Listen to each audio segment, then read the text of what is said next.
All right, we're good. Okay, thank you. Good afternoon, everyone. Can everyone hear me okay? Yes. Thank you. The hour being 5:30, I will now call the Public Works and Service Committee meeting to order for Tuesday, July 12th, 2022. Mr. Christian, can we do roll call, please? Thank you, Madam Chair. Alder Jones, Present. Alder Lemke, Present. Alder Pathrath, Here. Alder Rouse, Present. and Alder Perez. Thank you. The first order of business is the approval of the minutes for our May 31st, 2022 meeting. Move to approve them. Second. It's been moved to approve the minutes from May 31st by Alder Limke, second by Alder Rouse. Any discussion, questions? If not, all those in favor, please say aye. Aye. Any opposed? The motion passes. We have quite a lengthy agenda today, so I thought for our guests that we would maybe skip to their individual meeting so they could then stay if they wish or leave if they wish, if that's okay with everyone.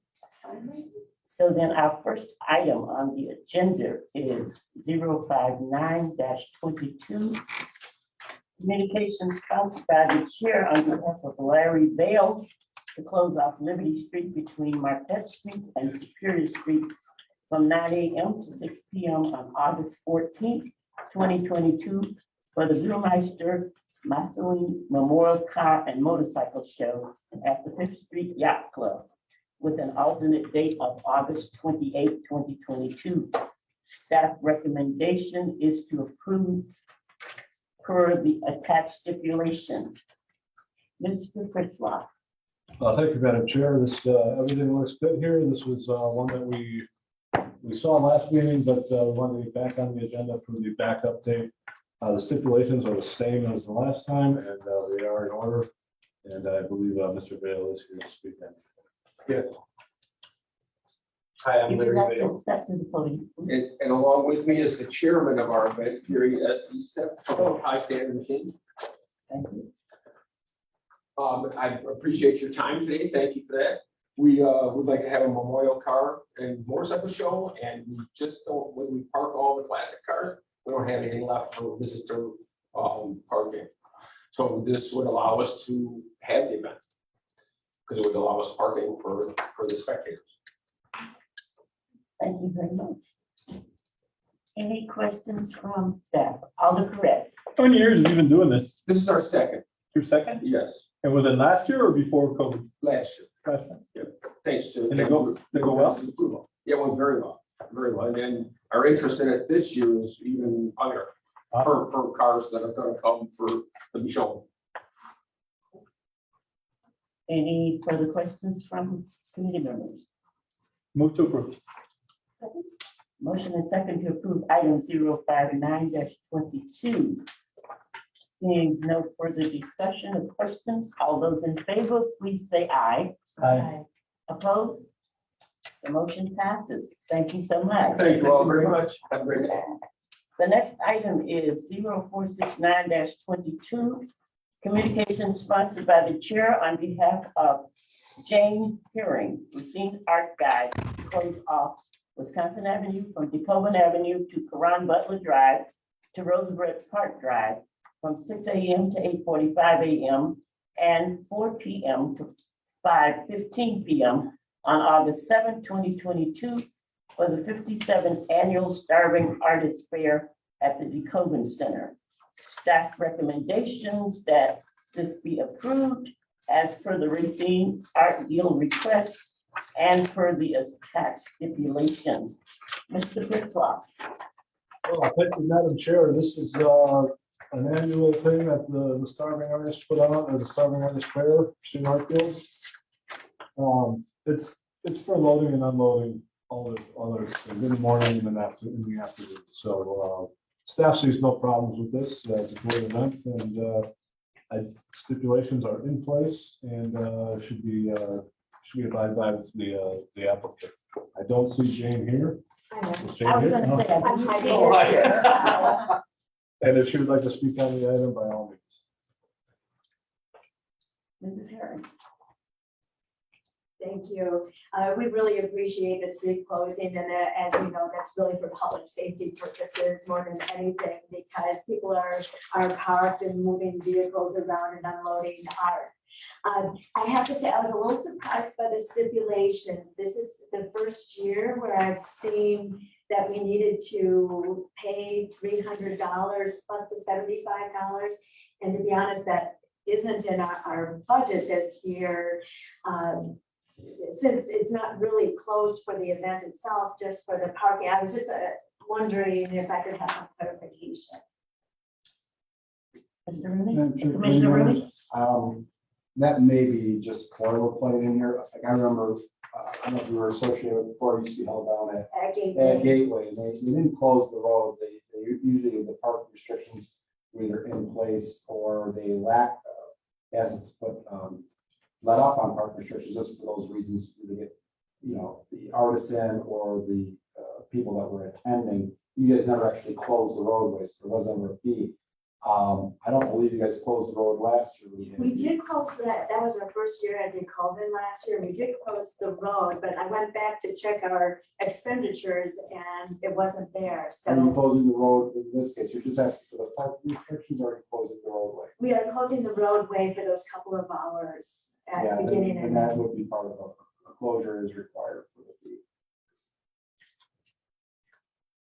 Or the fee is required for the closure. So are you still okay with that? Well, we definitely need the road closed for safety reasons, so yes. If this is something that wasn't done last year, is there a way to waive it? Or do something so that they can plan for it for next year if this is like a new thing? We can build it into our. The only thing I would suggest, Alder Pepper, is if, you want fees waived, this was something that probably should have went to Finance Personnel Committee yesterday. If you want to check, maybe with the city administration and see if they would entertain an item that's up for consideration next Tuesday. Okay, If you're interested in waiving it, that usually is not business that is conducted at Public Works and Services. So okay, we don't waive fees. It usually Okay. goes to our finance personnel. okay.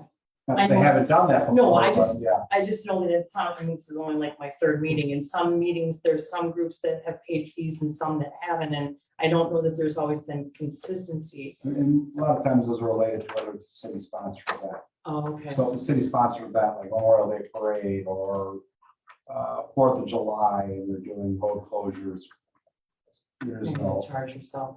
Exactly, Okay. city sponsored events, but if it's something like Lighthouse Run is not a city sponsored event, they pay for the closures if they need them or something like Okay, that. Or the gentlemen that were just in here, if they need the road closed for their boat Sure. show. Yeah. Yeah. okay. I appreciate the clarification. Thank you. Any questions from committee members? Any additional questions, Ronnie? If not, Alder Pakrath, did you want to motion or put that into a motion, whether we could ask for a special fee waiver? I don't think so. Okay, all right. Okay, being seeing no further questions, I would ask for We'll move to approve. Second? It's been motion and second to approve item 0469-22. All those in favor, please say aye. Aye. Any opposers? The motion passes. Thank you very much. Our next item is item 0516, communication sponsored by Alder Co. on behalf of Nicola, is that how you say it? Yeah, I think it's fine. Okay. Strictly of St. George Serbian Occidental Church, requesting to utilize parking on both sides of State Street from Huron Street to Superior Street and along with the east side of Superior Street for their church festival on September 3rd and 4th, 2022, from noon to 10 p.m. Staff recommendation that the parking request be approved as per St. George church per the attached stipulation. Mr. Griswold. Thank you, Madam Chair. Everything looks in order here. We did, excuse me, had a couple of different stipulations because of the no parking on both sides. So they will have to sign that. And they'll also have to stay out of the school, there's, excuse me, the city bus stops. There's 2 bus stops, one going west and one going east. So that we'd ask that as part of the stipulations that they do not have cars parked in those areas. Okay, with respect to That's all I have. that, any other questions? Did you wish to say anything? No, not really. It's the annual picnic. We've been doing it 12+ years. It's the same request year after year.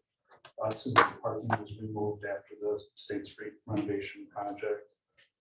We typically, we have parking from Superior West. We lost the parking between Huron and Superior directly across the street. So the request is the same for the last 12 years. Nothing changes. Other than the formality, this year is a little bit different than in the past. Thank you very much. Any questions from committee members? If not, I will entertain a motion. Move to approve. Motion and second to approve item 0516-22. Seeing no further questions or comments, all those in favor, please say aye. Aye. Any opposed? Motion passes. Thank you so much. Do you have the stipulation that I need to sign this evening? No, Or did I misunderstand that? the city attorney's office. They'll usually take care of that? Okay, all right, thank you. Our next item is 0439-22, communication sponsored by the chair on behalf of the Department of Public Works, submitting bid results for contract 2022077, Silver Park Picnic Shelter. Staff recommendations be awarded to Tiger Restoration Tuck Corning LLC in the amount of $137,777. They being the lowest responsive bidder. Fiscal note funding is available in the following order: 45050-57110 Parks Land Improvement. Mr. Novak. Yeah, I'm gonna actually kind of back off of this project. We actually budgeted this particular item for about just under $60,000. The budget does have enough in there, but it's for other projects as well. So what we'd like to do is, good word from our Public Works staff is that we'd like to receive and file this project, and then look at what really caused the price to rise, and then see if that project should be rebid again, and then decide what the finance to find out that line can be available. So if we can just receive and file it for now and possibly rebid it later. That's what I'm requesting. Any questions from committee members? If not, then I will entertain a motion. Move to receive and file. It's been motioned to receive and file item 0516-22. All those in favor, please say aye. Aye. Any opposed? The motion passes.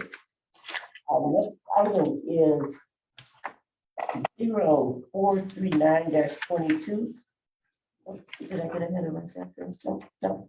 That's.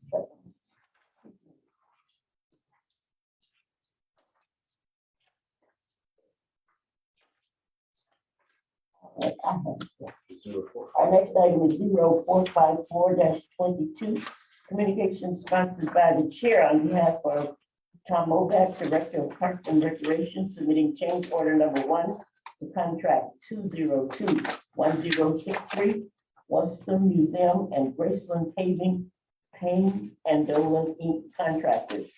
Staff recommendation that the change order for the museum be approved in the amount of $750.84. Payne and Dolan. Fiscal note, funding for this change order is available in the following or object 45050-57110 Parkland Improvement. Mr. Novak. Yeah, so this change order came about because the price did come in about $750 over, but it was not, it was a unit price contract as opposed to a lump sum contract. So every line item, 30 line items kind of adjusted along the way.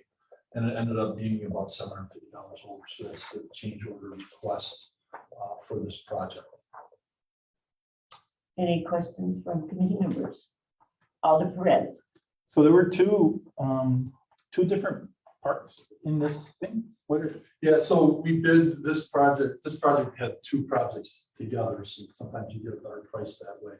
So one was the Western Museum parking lot, and the other was different areas within Graceland Cemetery. And the roads were done. Yeah. Yeah. Okay. Any further questions from committee members? If not, I would entertain a motion. Move to approve. Second. Motion and second to approve item 054-22. Seeing no further questions, comments, all those in favor, please say aye. Aye. Any opposed? Motion passes. Our next item is 0453-22. Communication sponsored by the chair on behalf of Tom Moback, Director of Parks and Recreation, submitting final payment for contract 202-1063, Western Museum and Graceland Paving, Payne and Dolan contractors. Recommended that the work completed by Payne and Dolan for the contract and be accepted, and final payment authorized for total contract amount of $241,544.84. Final payment to include retainage. Physical notes, contract 202-1063 was authorized under resolution number 0519-21 dated July 20, 2021. Mr. Moback. Same project that was previous. This is just requesting the actual final payment. And asking for your approval to push it on to council for the final approval for payment. Make a motion to approve. Second. Motion and second to approve item 0453-22. All those in favor, please say aye. Aye. Any opposed? The motion passes. Our next item is 0456-22. Communication sponsored by the chair on behalf of Tom Moback, Director of Parks and Recreation, submitting change order number 2 to contract 202-1019, half netting and net new batting cage, A.W. Oaks and Son Inc. contractor. Staff recommendation that the change order for the netting be approved in the amount of $5,242.60. Physical note funding for this change order is available in the following Orth Object 45050-57110 Parks Land Improvement. Mr. Moback. Yeah, so this project was over at Boyle Field on the baseball side of the complex.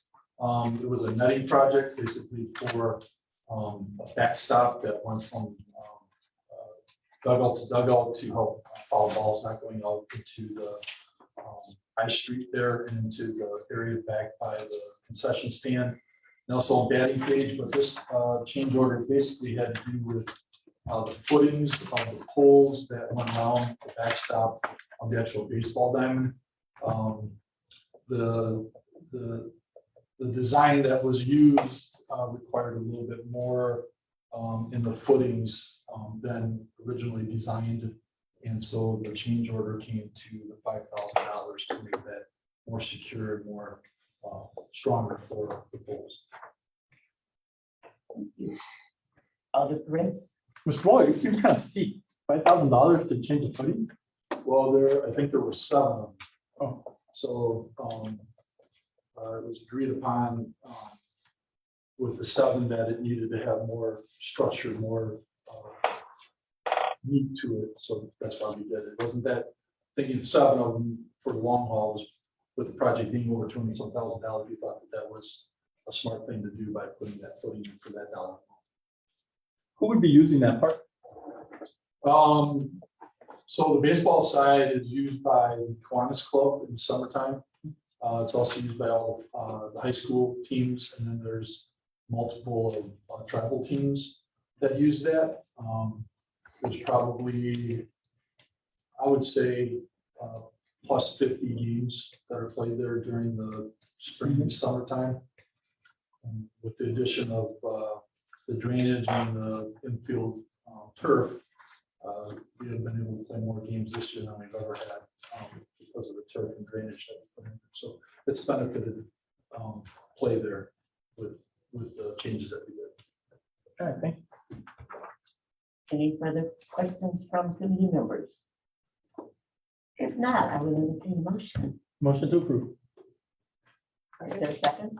It's been motion and second to approve item 0456-22. Seeing no further questions, comments, all those in favor, please say aye. Aye. Any opposed? The motion passes. Our next item is 0455-22. Communication sponsored by the chair on behalf of Tom Moback, Director of Parks and Recreation, submitting final payment for contract 202-1019, half netting and new batting cage, A.W. Oaks and Sons contractor. Staff recommendation that this be accepted and final payment authorized for total contract amount of $237,242.60. Final payment to include retainage. Fiscal note contract 202-1019 was authorized under resolution number 0246-21 dated May 4th, 2021. Mr. Moback. So again, here, project is complete. Very happy with the results. So we are looking for you to approve this item at this time so it can reach final destination at City Council for final approval for payment. Move to approve. It has been motioned and second to approve item 0455-22. Seeing no further questions, comments, all those in favor, please say aye. Aye. Any opposed? The motion passes. Thank you very much, Thanks, Mr. guys. Moback. We'll now return to the order of our agenda. Thank you so much for allowing us to deviate. Next item on our agenda is 0458-22. Communication sponsored by the chair on behalf of the Department of Public Works, submitting the lease agreement for Toys for Tots. Staff recommendation that the lease agreement for Toys for Tots be approved. Physical note, the city of Racine will receive approximately $11,400 annually as per the new lease agreement. Mr. Pritchlow. Thank you, Madam Chair. Currently, Toys for Tots on a couple of different floors, leases 9,457 square feet of space at the annex. They're currently paying basically the minimum rental dollars per square foot for $1.14. And so in that vein, we did compute what the consumer price index was at 6.1% currently. And that's what we're asking to raise the raise the rent to meet that that additional costs. And I'd like to reiterate, this is only for utilities. That's the only rental rate that we apply to Toys for Tots at this time. There's no maintenance, there's no capital projects, nothing is built into that $1.14 as we speak right now. And same goes for the new price of $1.21. Yearly, that comes to roughly $11,400. Had we charged them what we typically charge nonprofits, they're looking at $50,000 a year. And had we charged them the standard rate, they'd be paying upwards of $170,000 per year. So we think this is a very reasonable request, and it's in line with the way the economy has been moving. We recommend approval. Thank you.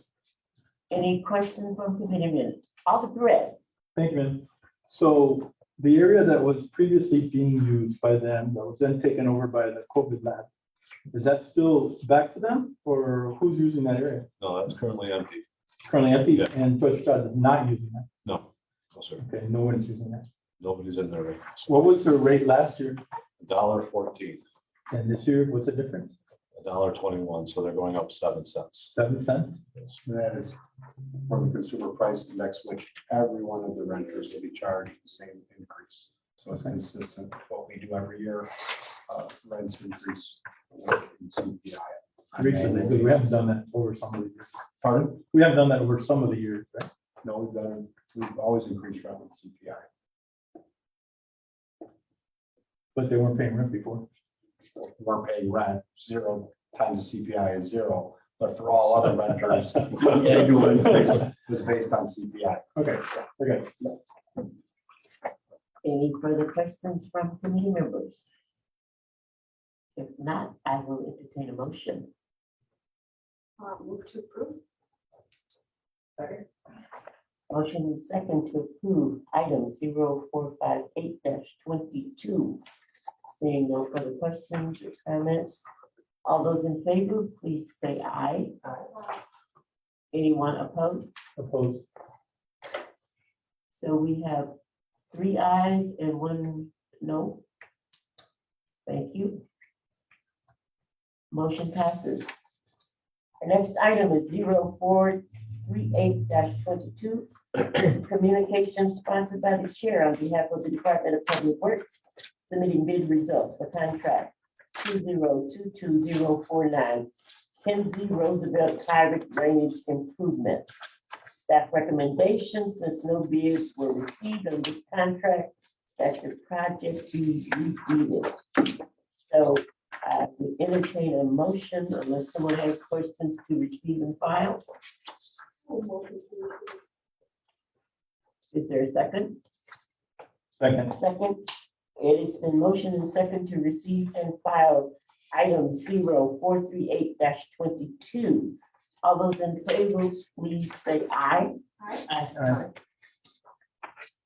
Any opposers? The motion passes. Thank you, everyone. Our next item is, excuse me. Molly, I got a point of order. Are we gonna have public comments available? You know, the sign up sheet was out. There's somebody here wanting to speak. To which item? Did we pass that item already? No, it's just about something in general. Library properties. Normally, it's whatever item that you would like to speak on. It's about blighted properties. I don't think it's an agenda item. It's just a conflict. It would not be allowed if it's not on the agenda. It's speaking to whatever item is on the agenda, you may be able to. No, you would be able to, but if it's not on the agenda, then you would not be able to speak to it. Now, you could come to common council meeting and speak if you'd like to. Okay, I was not aware that the citizen was not allowed to address the committee about just a clear-and-seen issue. That was not on the agenda. Yeah, that's what I said. If it's on the agenda, you would be able to address it. If it's not on the agenda, then you would not be able to address it. But at common council, you would be able to address whatever. Because it said public comment, so I just thought it was just. Are we correct on that, Attorney Letney? Yes, there are different rules for the common council and for committees. Common council, there's a 3-minute period at the beginning that people can talk about. Committees by ordinance. Only the chair would call after each agenda item and say, does anyone want to talk about this agenda item? Specific to agenda items on the committee's agenda. By ordinance.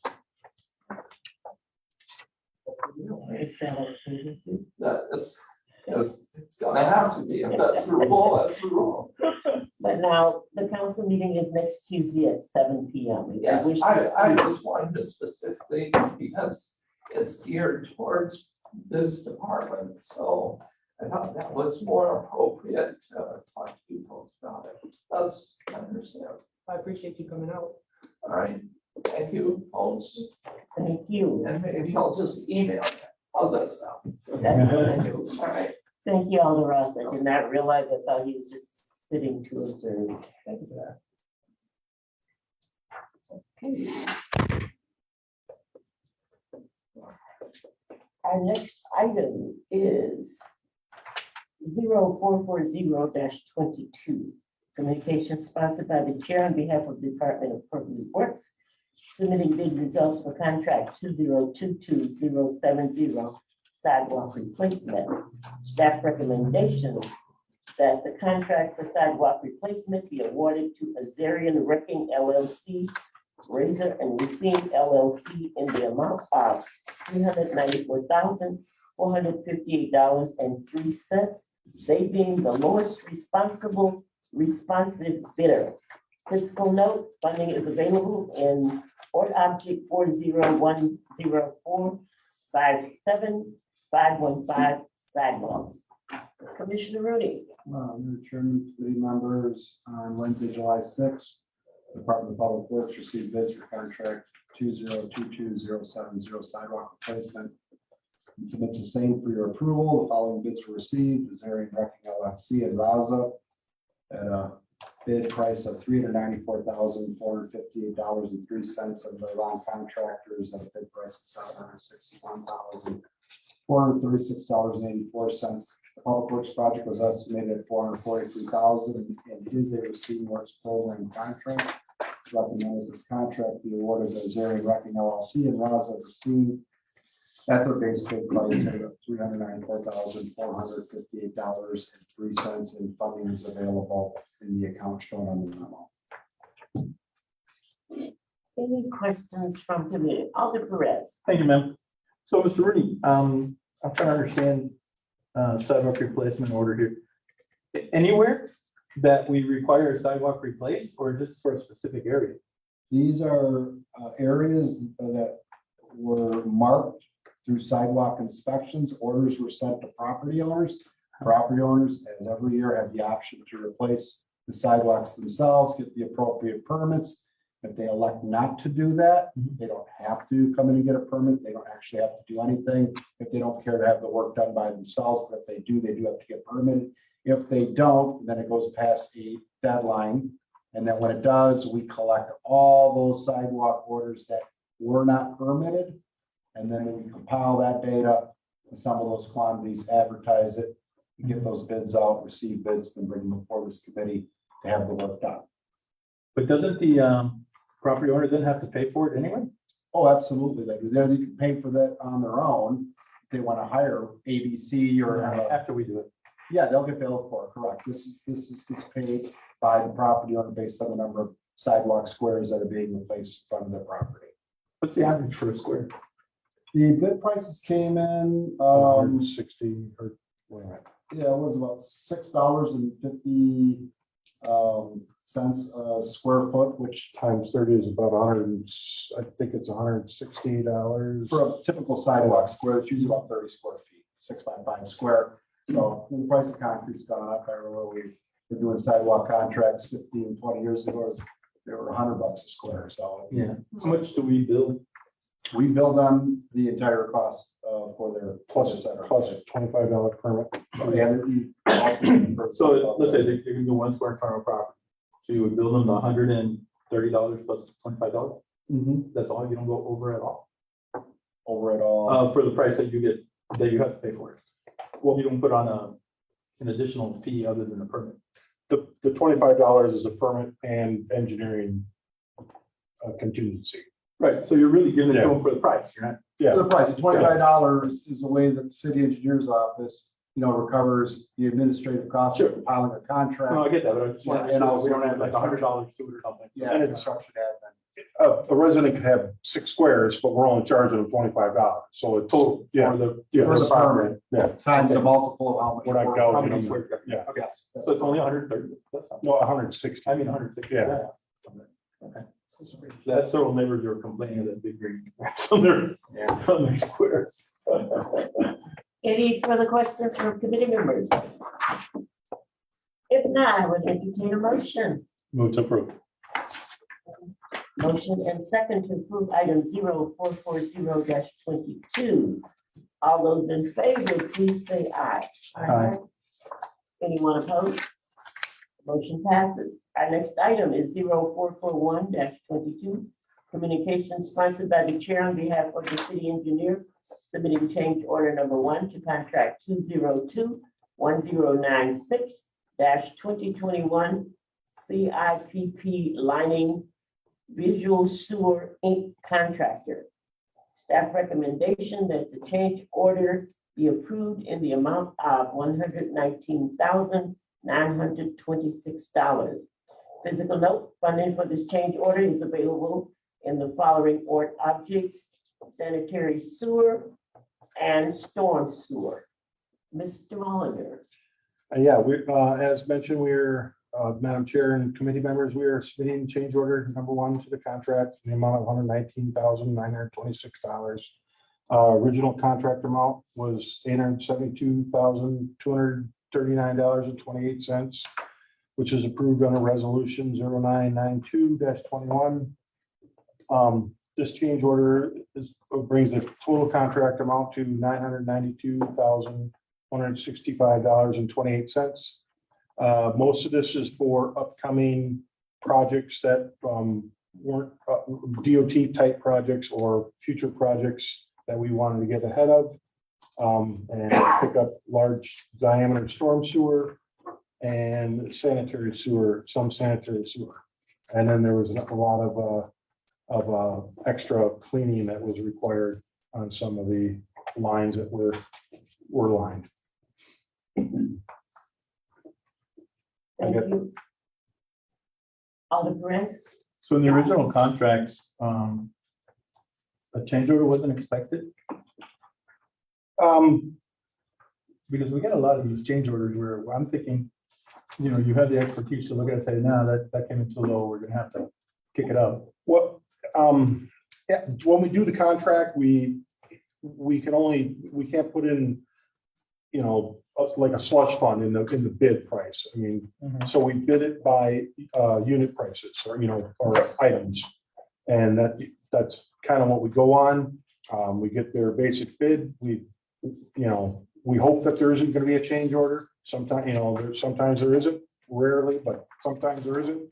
But usually lining projects, there's always additional work that situation that will come up on some other project, some construction project or DOT design project that comes up that we have to accommodate, and we tack it onto this project, and they run out and, it's basically, lining, special lines or items that were unforeseen or added later.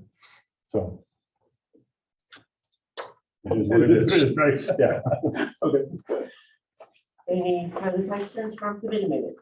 Yeah, just to clarify too, thank you, Madam Chair. So, getting back to change orders, when we advertise construction projects, 95% of the time, they are contracts that are advertised with unit bid prices.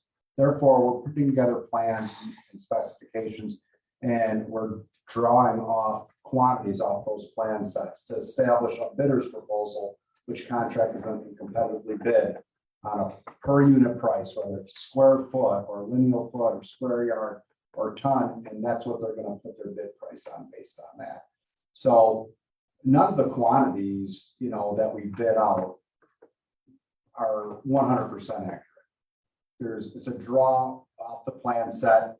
There are changes that happen in the field that add, subtract quantities. We encounter things in the field during construction that we don't anticipate. Sometimes things get added on and we come across, CIPP lining is kind of unique. It's a cured in place pipeliner that goes in. It's trenchless technology. So, for us to actually look at the pipe and determine, how much more of it needs to get done, we get that from CCTV data that is essentially raked off by a firm that gives us the recommendations. Even that information sometimes can be difficult. Sometimes the stuff is seen in the field with the contractor trying to insert the liners, and say, we need to do a shorter, or we need to,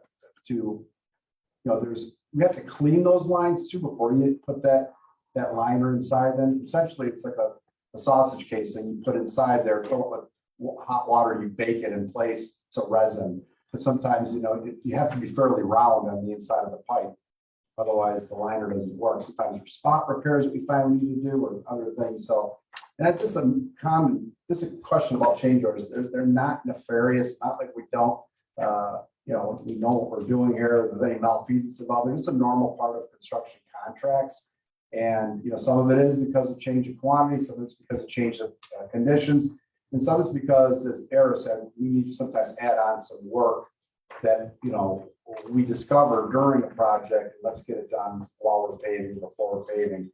And the beauty of at least a change order on this is these do come out of special revenue funds, sanitary sewer maintenance, and stormwater utility fund. There's ample monies in those accounts for this type of work. When we do these types of projects for the two different sewer collection systems that we're responsible for. So there is funding available as well. So I hope that helps a little bit more explain, sometimes all these change orders come about. It's necessary work. We don't want to not do the work and have a sewer problem, particularly after we pave the road and maybe have to do some type of repair. Thank you, Commissioner Rooney. Any further questions from committee members? If not, then I will entertain a motion.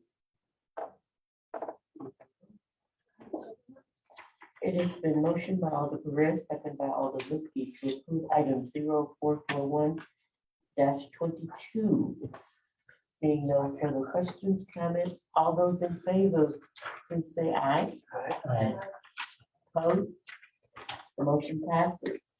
The next item is 0442-22. Communication sponsored by the chair on behalf of the city engineer, submitting change order number 1 to contract 202-1066 Wisconsin Avenue, 2nd to 16th Street, two-way conversion, Pro Electric Inc. Contractors. Staff recommendation that the change order for the conversion Pro Electric contractors be approved in the amount of $19,535.37. Fiscal note, funding for this change order is available in order object 45040-57530 Wisconsin Avenue, 2nd to 16th Street, two-way conversion. Mr. Mulder. Thank you, Madam Chair. As mentioned, we are submitting a change order number 1 to above contract, the amount of $19,535.37. Original contract was approved in amount of $147,818 under resolution number 0804-21 of October 19th, 2021. This change order brings the total contract amount to $167,353.37. In a nutshell, this change order was basically for additional traffic control and additional detour. This was the first two-way conversion that we were doing as part of the tool plan, and we wanted to make sure we had our T's crossed and I's dotted on traffic control to make sure this went as smoothly as possible. And this was basically 99% for the traffic control additions that we requested. Thank you, Ms. Well. Are there any questions from committee members? Alder Ross. Would this possibly include traffic control at State Street in Washington and Wisconsin Avenue? I've noticed some issues going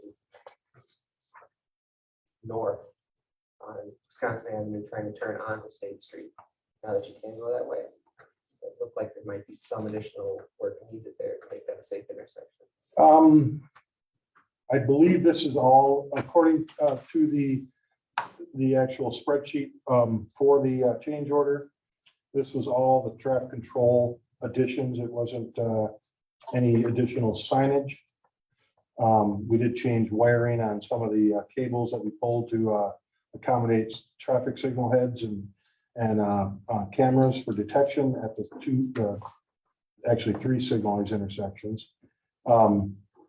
But no, that we did ask for, this isn't a final change order. This is just a incremental change order.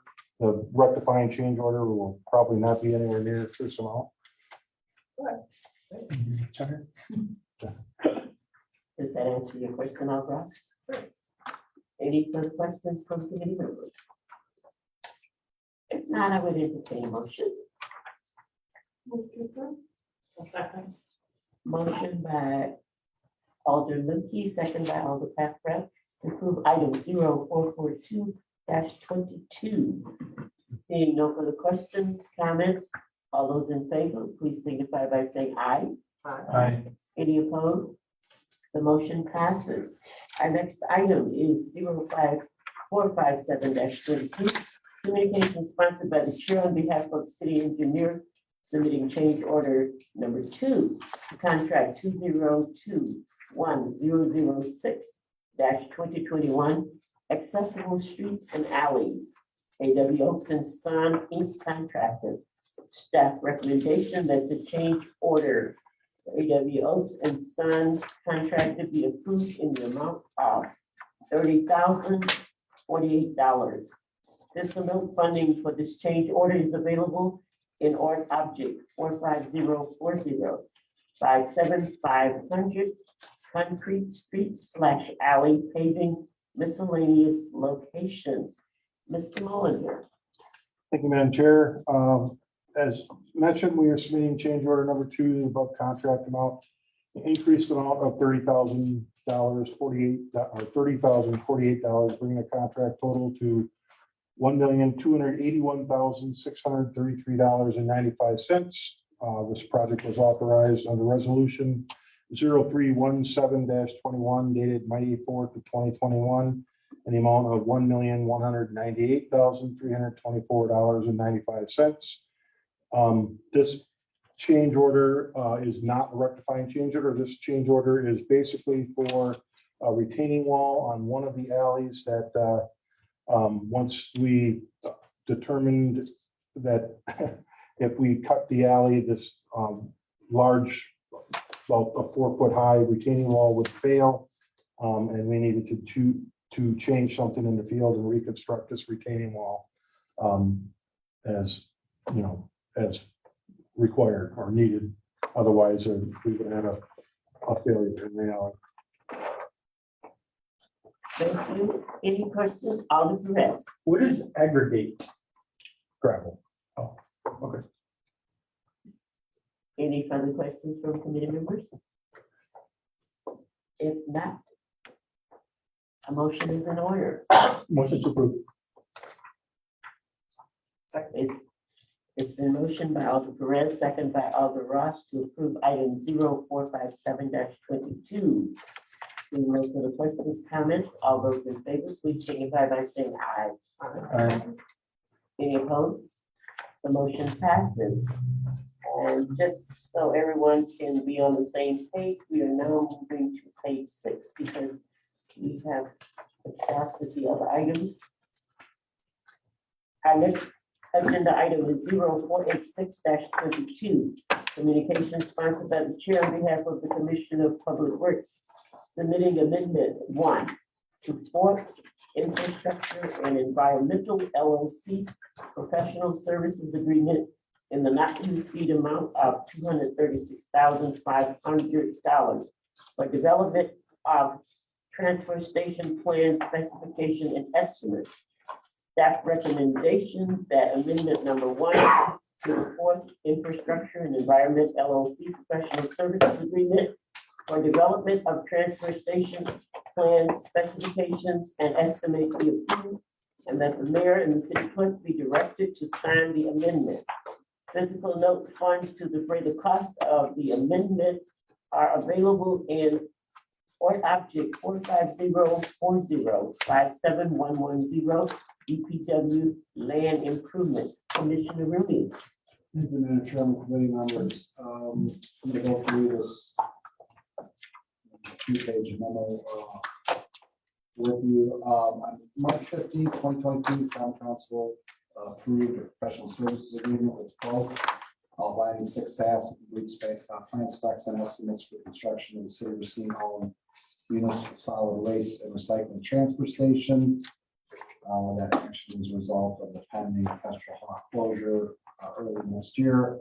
At the time, the common council, based on recommendations from staff, approved the first 2 tasks of the agreement totaling $55,600. Those 2 tasks were for schematic design and interim planning, which is our gap plan that we're working on.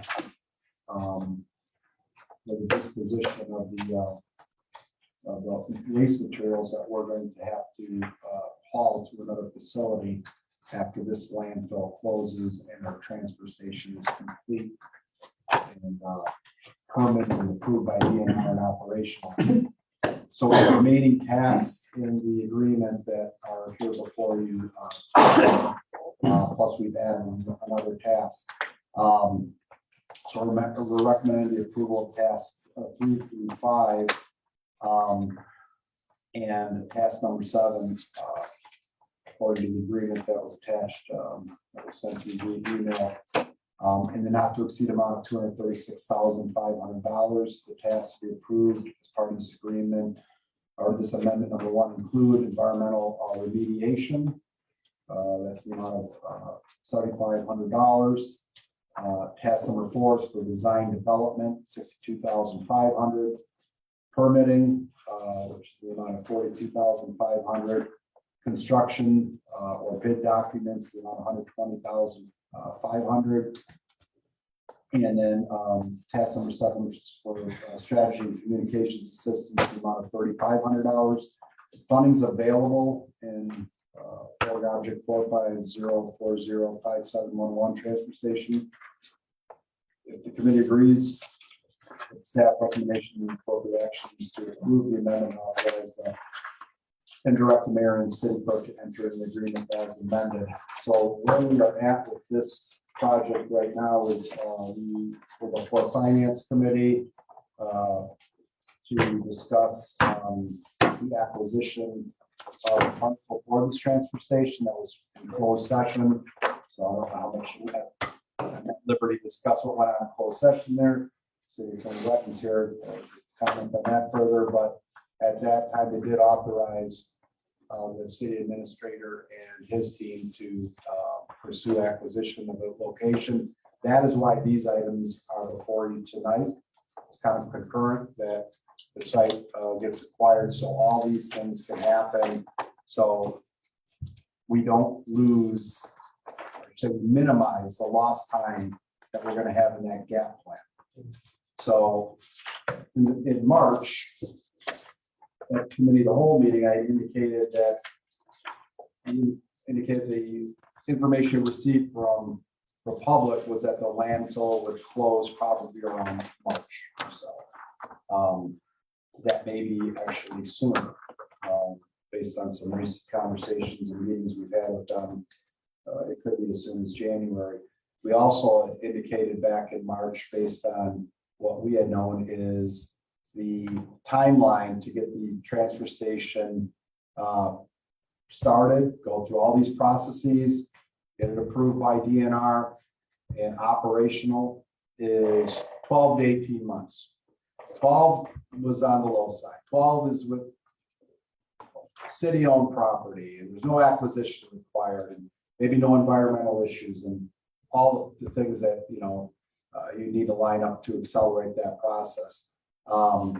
We did go through a site selection matrix.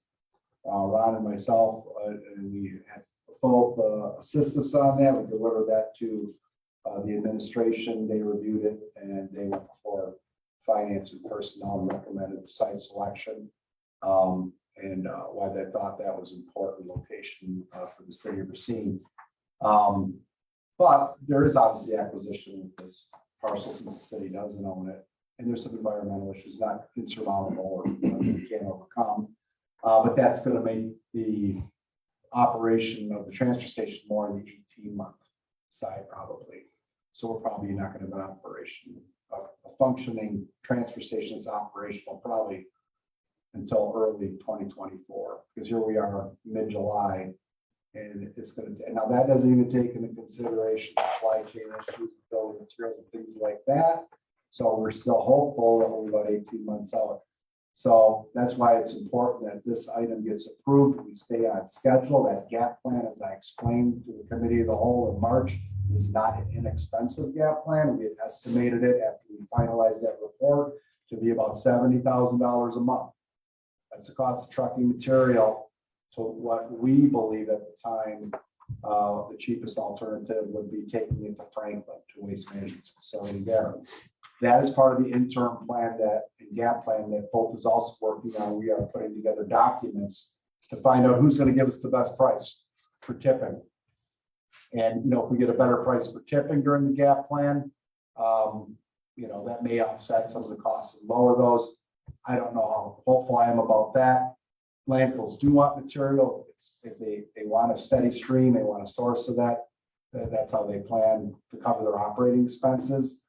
However, we're also worried about inflation, costs of fuel, and that adds to those costs. So we need to move forward on this to minimize that gap plan. Right now, it could be as long as 12 months.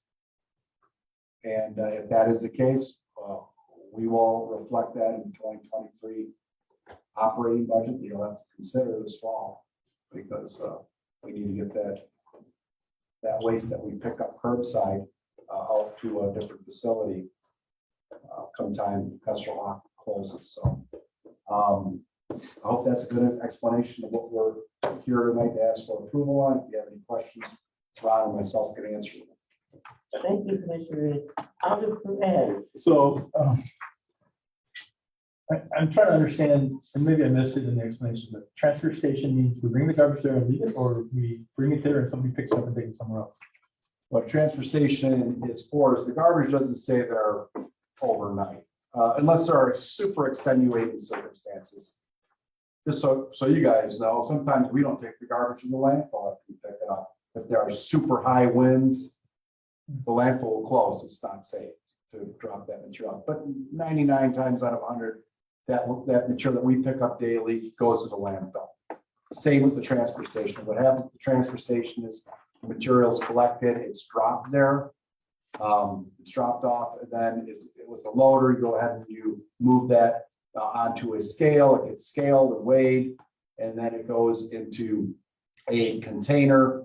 And then we will be taking, again, with Folk, we'll be soliciting bids to whoever is most interested in a continual solid waste stream that they can use to fill their landfill. And that'll be something that'll be part of that long term. We'll have an agreement with somebody.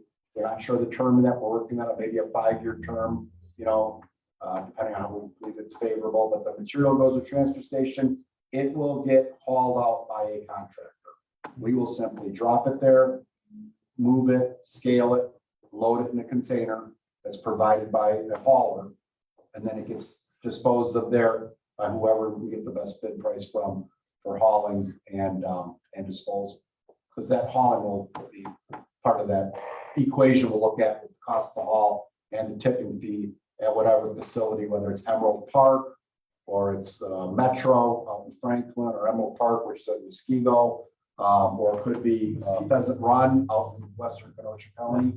And that's what we'll do the analysis on, and make sure that we're getting the best price for our taxpayers. What does tipping mean?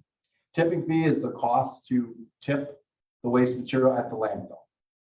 So currently, just for reference, we pay close to about $50 a ton to drop the municipal solid waste standard stuff we pick up curbside at Kestrel Hawk. The actual tipping fees are a little bit lower at the other facilities right now, which is good.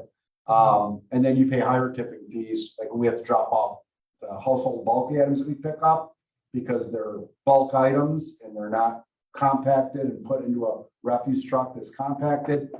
There's a higher fee to drop off bulk, because that means the landfill then has to compact that and figure out a way to put that away. Remember, it's all about maximizing volume at the landfills. They want to be able to pack as much material and sell as they can every night before they cover it. And that's how they minimize their operating costs. They make the landfill stay in operation longer because they're all permitted to a geometric shape.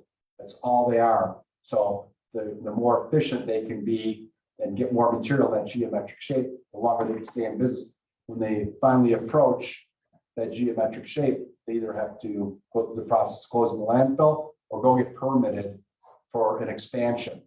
So, and Republic Services is interested, obviously, as we went through before, interested in permitting expansion. It's not cost effective for them. They need in their business model a certain amount of waste material that, quite honestly, us and their customers here aren't generating. So that's the tipping fee that's involved, and that covers that operator's cost to landfill that material. Oh, thank you. Yeah. What happens to that land after they close? Because it's never been city limits. It is, and they have to go through a closure process with the DNR, and there's things in that contract which will be exercised probably at the end of this year or the very beginning of next year. They will have to notify the city. I believe we have a 30 or 60-day notification of it, that the landfill will be officially closing, and then in the documents that it does go through what happens to the land, and they have to monitor it and do all those types of things. And, ultimately what will happen to the final disposition of land, I don't know. I think some communities, they've made walking trails or little hills or something like that. But there's a lot of, the landfill, once it closes, a lot of legacy, costs and monitoring involved with that. But still, obviously, there's still gas being produced, and there's leachate that comes out that's being collected, taken to sanitary sewer for proper treatment. It's got to be monitored. And they keep doing that until such time, that they reach levels that the DNR determines that they no longer need to worry about those types of things anymore. But there are long-term costs associated with closing that land. I don't know, Ron, you want to speak to that at all? Oh, no, I thought John covered it. Just as a side, John mentioned we pay about $50 on a tipping fee for a regular municipal solid waste. For bulky waste, that's $75. So they do get you a little harder on that one. But I don't have anything else to add. Would we be able to compact our own bulky waste in the transfer station setting? That will be part of the contract that we will, because the landfills, remember that waste is a little bit different as well than what you normally get in a solid waste stream. So that will also be handled through those contract negotiations. We will bring that, our bulk items. So our transfer station, when complete, will be the new Pearl Street, if you will. Yeah. So your bulk items go out there. If you don't want to wait for us to pick it up, you can bring it out there. Tires will go out there. White goods, electronic things, and we'll deal with them all the same way, but it'll all be a one-stop shop for that. And some of those materials, have to get handled differently. And some materials, like the ones I just last mentioned, can't go in a landfill by law. So, those things can't be disposed of there. So we have to deal with our sweeper dumps and how those are going to be. We do street sweeping, we pick up that material, that's treated as a different waste. It's got, liquid in it and other materials. And we clean out catch basins and storm sewers with our Vector truck. Again, it's not classified as that same type of waste, either as municipal solid waste or bulky. So they all have different waste classifications. They all have to be treated and transported and disposed of in different ways. Commissioner, I have a question. Yeah. I'm not sure if I'm ahead of myself or not, but if, by instance, the station closes and we have to transport our garbage to. The landfill closes, you mean? Right. Okay. We have to transport it to Franklin. Yeah. Is that going to impact our service at all as far as the trucks picking up? Because once they're full, they would then have to drive to Franklin. Yeah, and we went through that in the analysis in the report that was distributed to every common council. That's going to require a lot more labor because we're going to have to increase the number of drivers. We do kind of have some flexibility in our number of vehicles that we have. But remember, now those vehicles are always available. They have problems that they're in. They're used for other purposes.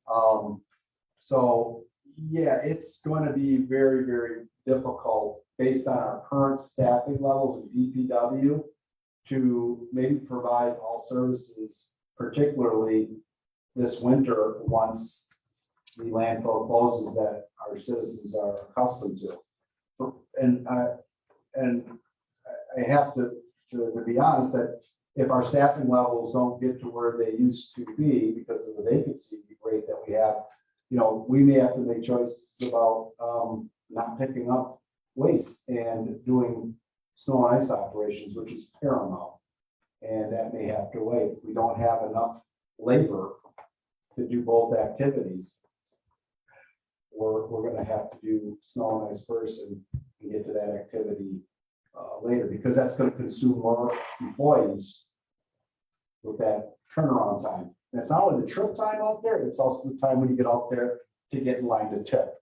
So it's not just the travel time, it's your turnaround time at the landfill. So you could be caught in the queue with 15 other refuse trucks that are tipping there. You could be there and nobody's there. So it's going to be difficult. We were very lucky this past winter. We were just as short staffed, but it seemed like most of our snow and ice events took place literally on the weekends. So we'd have to make a choice what that service to provide. If we get some really bad snowstorms during the week, we may have to make those difficult choices unless our staffing levels get back to where they are. We've been in double-digit vacancies in DPW for almost 20 plus months now. So we're very concerned about it, and we've expressed those concerns. So, you know, we can only provide services with the employees that we have. I don't mean coy about it, but we've got more saddles than we have, you know, cowboys and cowgirls, if you will. Thank you. Any further questions from committee members? If not, I will entertain a motion. Motion by Alder Ralph, second by Alder Lippy to approve item 0486-22. All those in favor, please signify by saying aye. Aye. Opposed? The motion passes. Next item is 0443-22. Communication sponsored by the chair on behalf of the city engineer, amending chapter 94, article 2, specific street regulations, division 4, one-way streets, section 94-81, one-way street, schedule E, B by deleting 10th Street between Main Street and Lake Avenue, eastbound, and changing items in the same section as follows.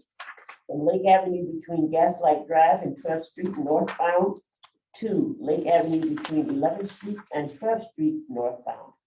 Staff recommendations to approve the amendment effective upon completion of the Lake Avenue two-way conversion project. Engineer Holliday. Thank you, Chair and committee members.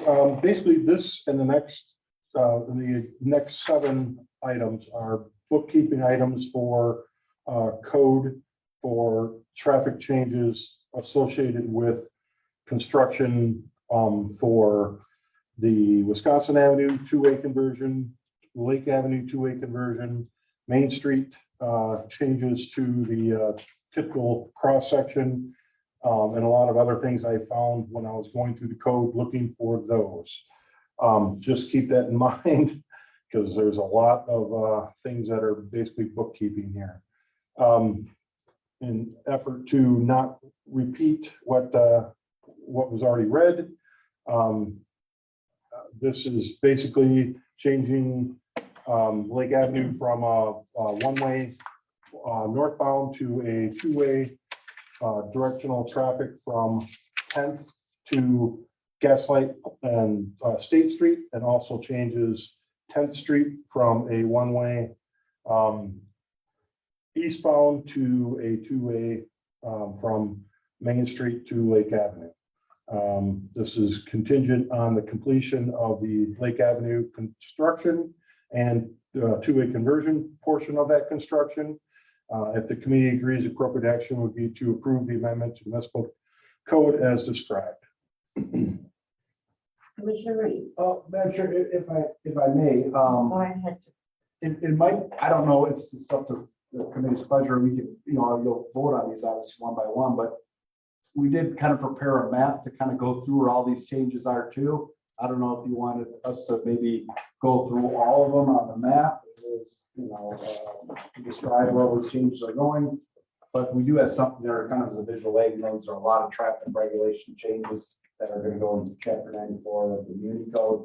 But we do have this there, so if you do want us to go through that all at once, or you want to reference it one at a time, whatever your pleasure is. But we do have a map for you as well. A visual aid, so. Committee members, what is your pleasure? I think the map is helpful. All at once, you don't have to go through it. I- Yeah. Okay, the map. It saves a little time. I think the first item, it's kind of hard to see. I don't know if we could shrink it down a bit so you can see the legend or drag it down. Pull it down, we got a little legend, yeah, right up there, maybe on this expanse. Don't touch. Yeah, so. So I'll kind of go, I'll start north to south and just kind of Yeah, that's- generally go through things. This is obviously Main Street. We are eliminating parking on the west side of Main Street with our resurface project. We didn't update the map. So this whole area, what we're doing there is we're putting bike lanes in on Main Street. Yeah, From Melvin Avenue up to, what's the street there? Uh, Johnson? basically the city limits before it turns into North Bay. This is North Bay right in here. And sort of accommodate those bike lanes that we're adding on there. We're only going to permit parking on one side of the road. There really no one that does park on Main Street. We looked at that, and it's in the intent of this is to match what we're going to do Yeah. on Main Street with the DOT project in 2025 from Gould to Melvin. So we can have bike lanes for those who want to bike on Main Street, still provide a lane of parking, albeit on the west side. So those are some of the traffic changes that are up there. Ignore this. Yeah, ignore the circle. That's something. That's changing. This big red dot here is, I noticed when I was going through and looking for these restricted turns. This is the St. Pat's, Douglas, and Marquette intersection. And I think there was only one direction listed where you could not turn right on red, and that's a 5-legged intersection where you can't even see all the legs from wherever you're parked or stopped at the stoplight. So I just updated that to have no right turns on reds in any direction. Is that the legacy thing here from the 2018 DOT project? Yeah. That's probably left out. Yeah. This is basically the cul-de-sac right outside the Racine Yacht Club. This is a Racine Fire Department request to eliminate parking on that cul-de-sac out to where Hoffer Drive connects to Barker Street. Racine Fire Department this year is stationed their rapid response boat at one of these slips with the Racine Yacht Club.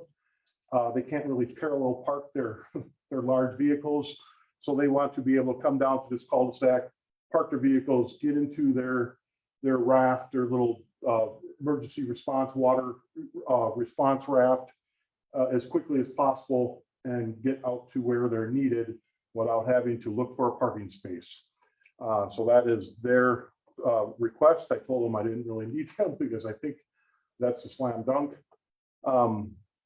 The two, there's no right turn onto the which is now the northbound lane of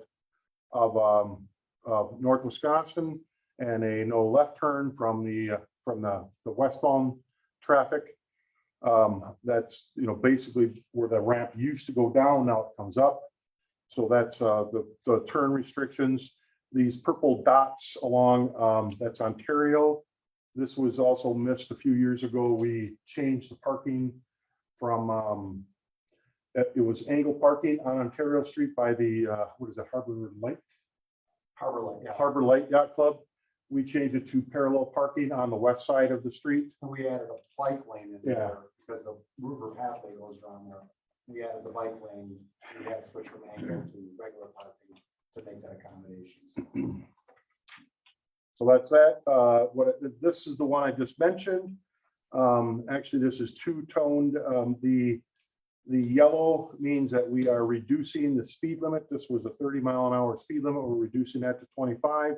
And we're also changing this from a one-way to two-way from 10th and Main all the way up to Gaslight, State, and Lake.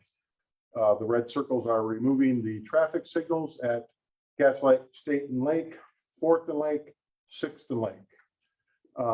And then these will be always stops at those three intersections, always stop at 5th and Wisconsin, always stop at 5th and Lake, always stop at 7th and Lake. The green dots here are adding or changing the angle parking, adding angle parking on Wisconsin Avenue, excuse me, on the east side between 5th and 6th, and on Monument Square Drive, let's try not to touch it. Monument Square Drive, we are switching directions of Monument Square Drive later this year. Doing a lot of talking here.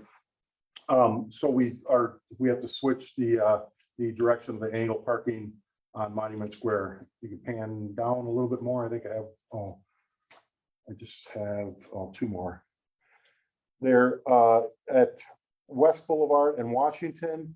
It was not listed, although with the Washington Avenue project last year, we eliminated the left turn from Washington Avenue to southbound West Boulevard. So that is also in the restricted turn code. And this last one down here in the south is on 18th Street. This is a request of Alder Jones, is to actually remove the no parking restrictions between Racine and Howe, is that correct? Or Mead? It's for two, okay.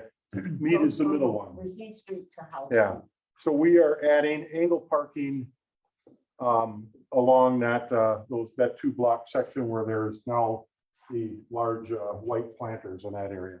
I believe that's, City Park is there on the top. yeah, I believe that is everything. They should be moving the planners starting tomorrow or Thursday. Yeah. So that's the next 8 items. If you want more detail or questions, please feel free. Alder Perez. Mr. Rooney, Yeah, I know that in the past we've discussed bike lanes. It reduces the visual and theoretically slows traffic down. But why do we keep putting bike lanes in? why do we keep putting? Yeah, is there some law that says we put bike lanes in?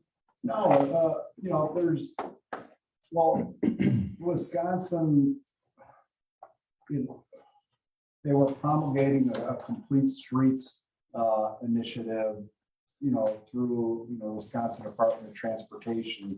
So when we were doing DOT projects, part of the quid pro quo for the funding was to provide those accommodations for all users of the road.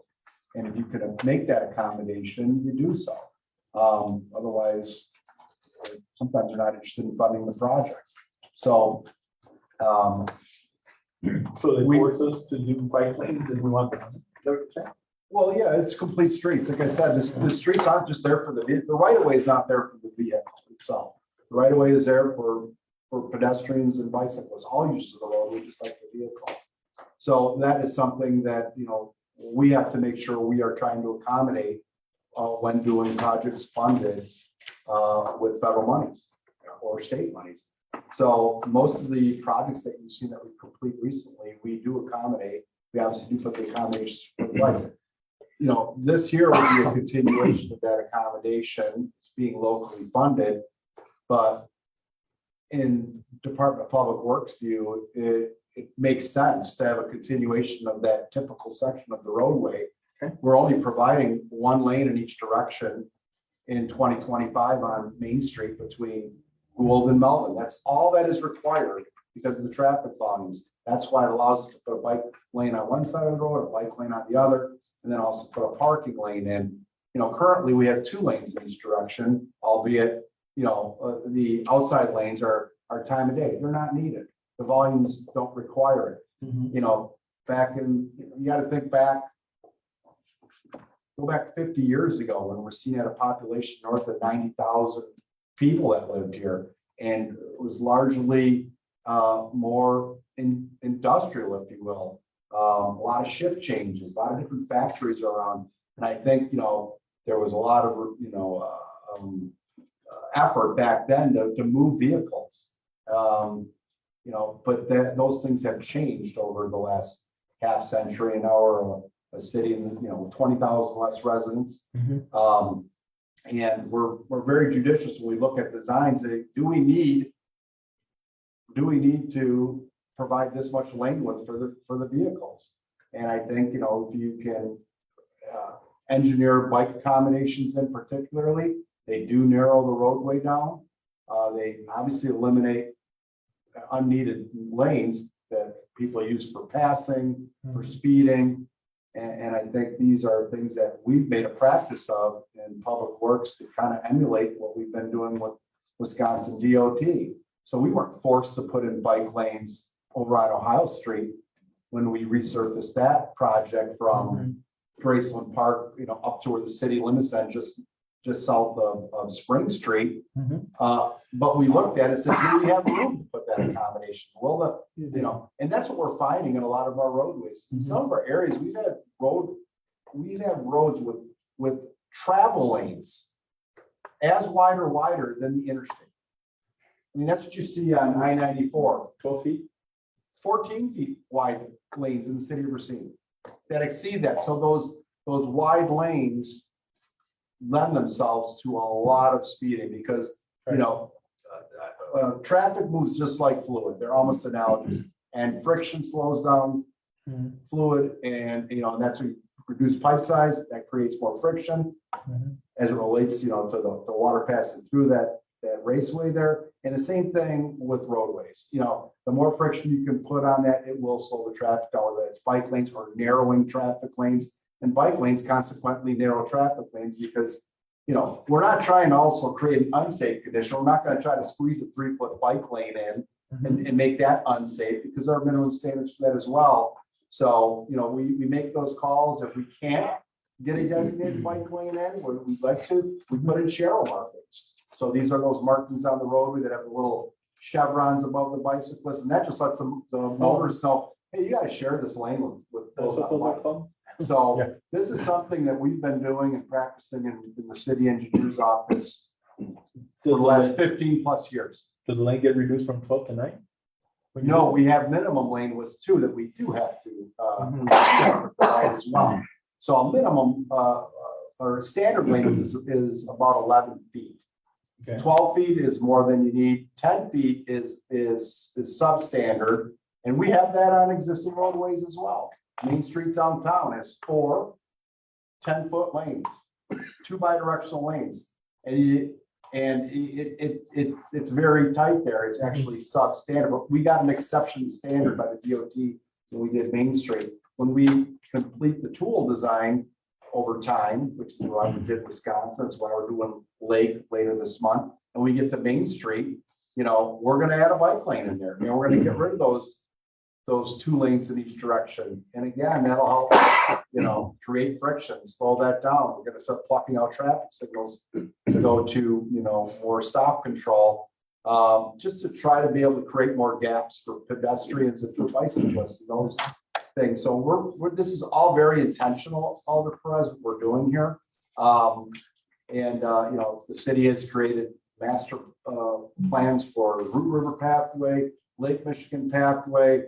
Public health director several years ago came up with a bike master plan. I don't know what they've actually done with that. It's sitting there, but we look at that as well. And if there's something on there that was approved, we try to incorporate more our project designs. I think at $5 a gallon, people could have started thinking about taking an opportunity maybe to bike somewhere. And if we have enough lane, the number of lanes to handle the traffic, we're good. We don't need to provide 2 lanes in one direction when one lane can sufficiently handle it. Will it upset some people? I'm sure. I think those are the people who like to drive faster than the speed limit. But so I don't think that's a bad group of people to upset. That's just me. Pardon? Be a cool place to have a meeting down Main Street right there. Like a grassy median and it's down to 1 lane of traffic on each side. Yeah, we tried to do some expansions of medians as well. You know, there's ways to put a road dial in, you know, you take it from the outside curbs in, or you increase median size, you know. You know, think of 3 Mile Road back in the day, it was. Yeah. 90 foot wide, or 100 foot wide right away. Yeah. And I think we were 80 feet face to face. Half the roadway was gravel on each side. I mean, it was a complete free for all.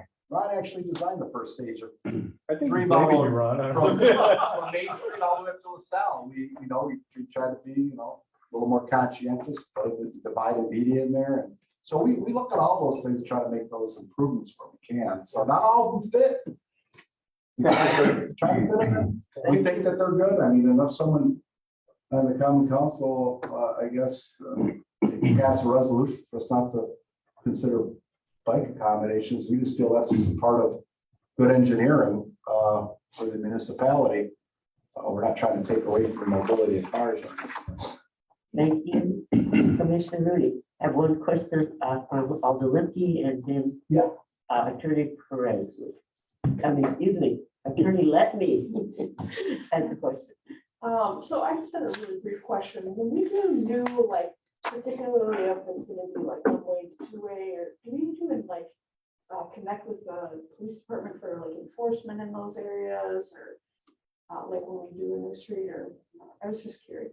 Oh, we do like this bi-directional Yeah. change, like if go we do from that. one way, yeah, we looped the PD in on the big one-way conversion of Wisconsin Avenue. I mean, that was a one-way southbound, we looked it up for 57 years. So, you know, we're all creatures of habit, we do the same things. You know, we did put the police on alert, and we were very intentional about the way we staged that project. We worked on half of that road and kept the traffic going in the same direction on the half that would normally go as bi-directional facility. And then when we flipped it, the other side was ready to go the opposite direction, and that's why they had that change, or a lot of extra signs were added. We'd rather spend a little extra money in better traffic if we put the message boards up to let people know, hey, this is happening, and remind them what's going on. And, you know, you have to break people's habits, and we got PD involved, and we had PD, you know, we don't want PD to run out there and write a bunch of tickets if someone just like accidentally makes a wrong turn, but just, you know, maybe, you know, and remind somebody, hey, it's changed. So Yeah. we definitely will have PD doing the same exact thing on the Lake Avenue change. You know, again, we're trying to, you know, change some habits that have been in place a long time. You know, we're trying to get PD to help us in that regard without being too punitive to a complete new traffic Yeah, pattern. no. And I personally, I mean, we've got a little break from the hotel verdict going on, because it's kind of disrupted a block downtown of two-way, but for the most part, I think from 16th Street all the way up to 6th Street, it's gone pretty well. We haven't had any major problems with you know, with that change in two-way. And we asked PD to help patrol those areas. We, you know, got to pull somebody over to help them go the right way. To add to Commissioner Rooney's comments, I mean, that's what these 8 items are for. They can't enforce it if it's not in Yeah. the municipal code. If they're not in the Muni code, the city attorney's office is a very difficult time. When an officer pulls someone over for a traffic violation and it's not listed in our transportation ordinances, and the judge might say, great, but I don't see where it So I says. just looked that up if I get a picture. No, I'm teasing. Yeah. Joking. So how are we gonna Does publish that it? answer Because your the law question? becomes effective upon publishing. Do we give a Alder date, or do Perez, we put Alder Perez, one sit down? Alder Limpy still have the floor. Sorry. Yes, that answers my Does question. that answer Thank your you very much. question? Okay, thank you. And then we had Attorney Let Me, and then Alder Perez, if that's agreeable with you. Attorney Let Me? Thank you, Em. You raised the question of why are we putting bicycle lanes in generally? And part of the answer is, you may recall in 2019, the city amended its comprehensive plan to add a bicycle and pedestrian master plan. That it's a long plan, and I won't go through the whole thing, but so there are improvements representing long-term strategies for transforming the city of Racine into a truly bicycle-friendly community. So there's a whole lot about adding bike lanes and trails and things like that. And if I can anticipate your question, the effective upon publication, every time there's an ordinance change, Tara goes through a step of publishing the actions of the common council. It's a term of art. She publishes it, the newspaper gets noticed, and then it gets sent to me who actually put it in. But it's probably a week or so after council's action that the formal publication happens. There's a few minutes or a few days before it gets presented to the mayor. The mayor gets a few days to decide if he's going to veto something, and if that doesn't happen, then it gets published. But does it get published as upon completion of the road work, or does it have a specific date? Well, it depends on what the action says. I mean, So this says upon completion, but I'm just wondering if that is the way that's written into the ordinance. yeah, so the ordinance would say. Of the Okay. project. So. Thank you. There's usually a note. It's not an actual ordinance section. It's just a guide. So they know when they can start enforcing it. Commissioner Rennie? Yeah, thank you, Attorney Levy. That was what I was referring to. It was 2019, I believe. It was put together by the public health director. I believe my predecessor helped out on that plan. But there was a plan for bicycles, accommodations. Yeah, in the city. I remember So that's that. what we're trying to do. We're following that. I didn't vote for that. Any further questions from committee members or any further comments from staff? Do we want to read all of the remaining items, or is everyone comfortable with reading Alder Perez? I move that we combine all these related items together and have one vote. Okay, then I will ask if there are any further questions from committee members. If staff has any more comments. If Attorney Lepke has any more comments before we proceed to vote. So we're going to go item 0443-22, item 444-22, item 445-22, item 0451-22, item 452-22, item 460-22, item 461-22. And item, That's got to be separate. The last one. the 514 needs to be separate, okay. No, wait a minute. 5-1. Yeah, well, actually, yes. So I was gonna say, I thought that was where we should end that. So I would entertain a motion.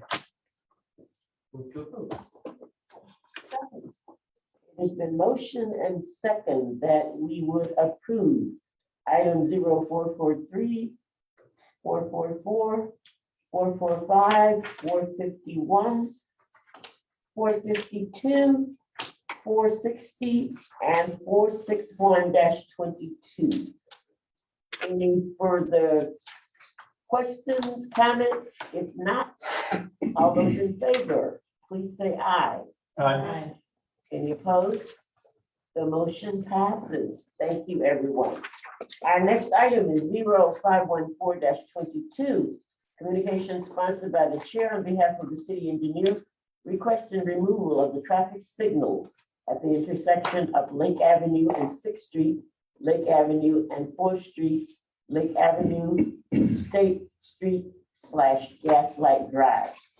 Staff recommendation that the Public Works and Service Committee approve removing the signals. Fiscal note, reduce maintenance and utility costs. Engineer Mullinger. Thank you, Chair. As mentioned, as part of the tool plan adopted in the Common Council in the 2020, the traffic signals on Lake Avenue were removed as part of the resurfacing project on Lake Avenue. These intersections on Lake include 6th Street, 4th Street, State, and Gaslight.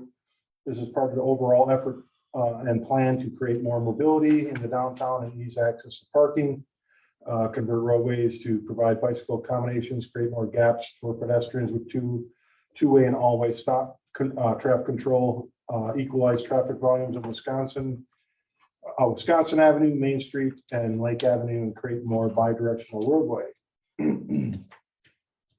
The following intersections on Lake Avenue that we converted all-way, I'm sorry, the following intersections on Lake Avenue that would be converted to all-way stop conditions are 7th Street, 6th Street, 5th Street, 4th Street, and State and Gaslight. Lake Avenue does not carry the traffic volumes to warrant traffic signals at any intersection according to the standards set forth by Wisconsin DOT traffic signal warrants guidelines, nor is there crash history data to support mitigation by traffic signals.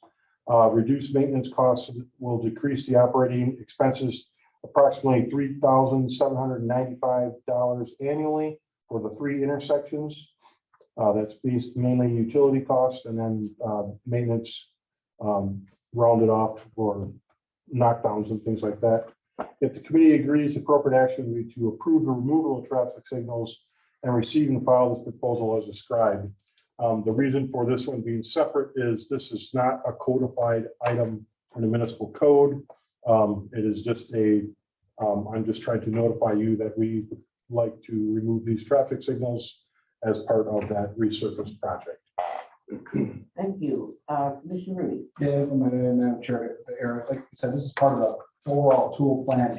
And if you remember the plan that was adopted by Planning Commission and Common Council, at the end of the day, when all this eventually gets changed over, we're only going to have 1 traffic signal downtown. We have 15 of them currently. And that'll be the intersection of State and Main. So eventually, all the intersections are going to go either 2-way or always stop control. And, we're going to put them on road diets. 1-ways on 6th and 7th Street will be converted to 2-ways eventually. So it's just part of that process of adopting that. So, that's going to be a big part of the change in the 2-way conversion on Lake, not having the signals. They remain on 6th and 7th because they are state trunk highways right now as well. So we can't change any of that activity there. But those eventually will come up too, after the highway is officially moved out of downtown. So Thank you. Alder Perez. Does this hinder pedestrian traffic? It helps pedestrian traffic technically. I mean, it's with the addition of an all-way stop, they will have more gaps provided for them to cross Lake Avenue at almost every intersection down there. Because if you're driving down Lake Avenue, you're going to be stopping at 7th, at 6th, at 5th, and then With stop signs? with stop signs. yeah, otherwise, generally the pedestrian has to push the button to activate the signal. A lot of pedestrians unfortunately don't push the button and wait for that walk signal to come up. It's like that's why the button's there. You want to ride the elevator, you got to push the buttons. And so, yeah, there'll always, to Erica's point, there always will be a gap there for pedestrian because the traffic will have to stop at all times. So. Awesome. Any further questions from committee members? If not, I will entertain a motion. Motion to approve. Motion by Alder Perez, second by Alder Lipsy to approve item 0514-42. Seeing no further questions, comments, all those in favor, please signify by saying aye. Aye. Opposed? The motion passes. Our final item is 0515-22. Communication sponsored by Alder Lipke and the chair on behalf of the Commissioner of Public Works submitting the following alleys to be included in the 2023 public hearing for 2024 construction. Staff recommendations that the following alleys bound by Rush Street and Shoreland Drive, First Avenue and LaSalle Street, DeKalb Avenue and 18th Street, and Clark Street and Racine Street, as submitted by the Commissioner of Public Works, be considered for reconstruction with Portland cement concrete paving for the 2024 construction season, 2023 public hearing, and that a preliminary resolution be introduced. Physical note, these are accessible alley projects, and therefore all costs will be paid by the abutting property owners. Mr. Mullender. Thank you, Madam Chair. Basically, everything you stated is in the memo. If the committee agrees, the appropriate action would be to approve the preliminary resolution to start the assessable process of a public hearing for the alleys listed above. Any questions from committee members? If not, I will entertain a motion. A motion to approve. I'll second. It has been motioned by Alder Lippy, second by Alder Jones to approve item 0515-22. All those in favor, please say aye. Aye. Opposed? The motion passes. That concludes our agenda items, but before we adjourn, this will be Alder Lippy's last meeting with us as she is resigning from the city council. So we would like to wish her well in her new endeavors. And it has been an honor to work with her and a pleasure. So I really appreciate it. I appreciate working with all of you. I've learned a ton about the inner workings of the city, so I very much appreciate it. Thank you for all the support you've given, all the work you've done several Yeah, times. yes. So, and we appreciate everything you've done for public works. Thank you. and with that, we are adjourned. Thank you, everyone. We really want to kill some trees. More white than brown on these.